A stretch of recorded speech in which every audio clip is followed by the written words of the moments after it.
Perfect. So we have made sure to not max out our credit cards. Don't do that. That's a joke. But yes, we're building some momentum in this process, and I want to go further, deeper into the items that I specifically chose, which I will link in the following lecture. There will be an article where you can actually click the hyperlink and directly buy the items yourself if you want. Just have some really good ones in here. So let's get to this first item. I'm sorry I did this. I know. I actually literally Googled like weirdest items on Amazon in this game. So this I did not buy for the project. That is just not part of the process. This is the type of light that I decided to go with. It's the Aputure 120D Mark II. And the reason I went with it is because it's portable, it's relatively small, the quality of light that it emits is perfect. It's at 5600 degrees Kelvin, which is daylight, which I'll explain a little bit more on that later in the course.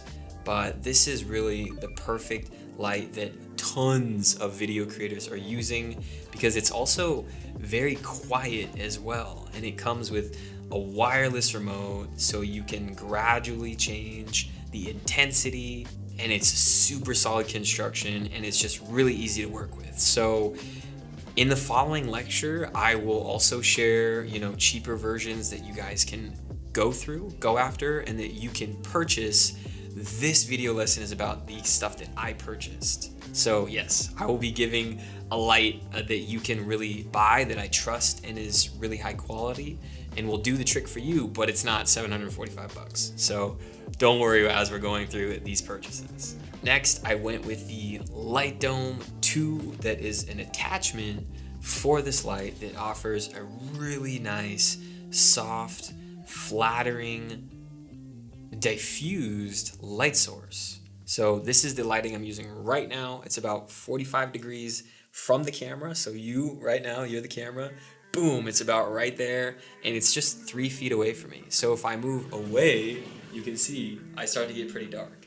But as I come closer with the diffused soft light, you can see it looks really good, and it adds really nice eye lights. So you can see in my eyes the reflection of this big lighting source. So 1000% having a large diffused lighting source is key for getting professional and good looking videos. The smaller the lighting source, the sharper and more harsh the shadows are. You can see the shadows. There's some shadow here, but it's diffused, it's soft, right? So the sun creates really harsh shadows. When there's a shadow from the sun, it's like woof, woof, woof. This is actually casting a shadow that can't even really be seen. Actually here, we can see like how diffused the shadow of my hand is. You can barely even see the shadow, right? If this was a hard lighting source, for example, you know what? Let's do this. This is a tiny lighting source, okay? This is a tiny lighting source compared to my softbox, which is like, boom, this big. So tiny lighting source, harsh shadow. You see that? Let me move right here. Boom, harsh shadow, right? Which is not flattering for interviews or talking to camera, because if there's a harsh shadow like this on my face here, on my face here, on my face here, it exposes wrinkles, it exposes lines in the face, and it's just not all that flattering for a lot of reasons. So tiny light, harsh shadow, large light, soft shadow. Next up, I purchased this microphone arm that attaches directly to my desk and allows for me to move it around in more of a podcast setup, just like this, or it allows me to move it over my head just like this, where it's literally just barely out of frame right now, really close to me, capturing really clear, clean audio, which we will go into that as well in the course of how to get crisp, clear, clean, reverbless audio. Then I went with this really easy, nice $10 pop filter that goes in front of the mic. In this situation, I don't need it right now because the microphone is right here. But when I'm doing voiceovers or, like I said, more of the podcast style videos, boom, your mic is right here. And you want to have some type of filter that's a windscreen that's stopping the p and the s and the k from making that really loud noise directly into your mic. So really easy, $10 purchase. I highly recommend getting one of these anytime you're going to have your microphone really close to your mouth.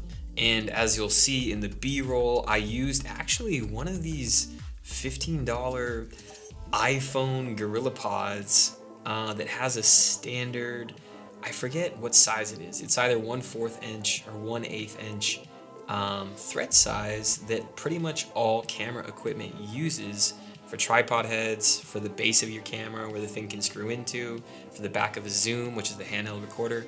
I use this little thing to attach my zoom to my boom arm that I just mentioned. So really handy, really easy way to do this in a cheap way and keep things organized. Next, I got 50 sound panels for $50, like such a good deal. Everyone needs these, like I said, especially when we start getting into the sound dynamics of your space. These are amazing. I have them on these walls, the ceiling, and it really helps because this room originally has terrible sound dynamics. The geometry of the room, the size of the room, the way the ceilings actually are very tall, but they curve, bouncing sound back to the mic, not ideal. So this kind of $50 purchase was massive for reducing the reflectivity and echo and reverb of the room. Next item that I purchased on my equipment list was this much more minimal, smaller tripod. Now, as you'll see, this is a lot smaller of a footprint and you can adjust the height of your camera. Technically, it's made for a projector, to be honest. But I found this to actually be perfect for what I was looking for, to be able to adjust the height of my camera with one leg rather than three, and it just takes up less room in my space because it's permanently there all the time.